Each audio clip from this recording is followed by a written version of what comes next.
মাঠ পুরা কমিটির দখলে, কিন্তু বাস্তবে যোগ্য আলেম খুব কম আছে, কমই দেয়নি।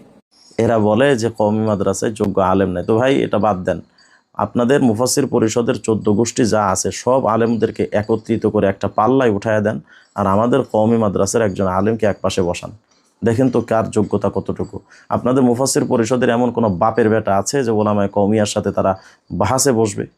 একটা মানুষকে আপনি হিম্মত করেন, এই যে আবুল কালাম আজাদ বাশার সবচেয়ে বড় আলেম মনে করেন ওকে, ওনারা আপনারা বলেন রাজি করান, কিয়ামত পর্যন্ত আপনাদেরকে সময় দিলাম, ওনার বিষ খাবে কিন্তু আমাদের সাথে বাহাসে বসবে না। আপনারা চ্যালেঞ্জ গ্রহণ করেন, মুফাসসির পরিষদ থেকে, জামাত ইসলামের সমস্ত ওলামায়ে কেরাম থেকে, বিজ্ঞ পরিচিত আলেমদের থেকে 5 জনকে আপনারা সামনে আনেন, আমাদেরকে 5 জনকে সামনে রাখেন। যদি আপনাদের বাপের ক্ষমতা থাকে তো আমাদের সামনে এসে দাঁড়ান।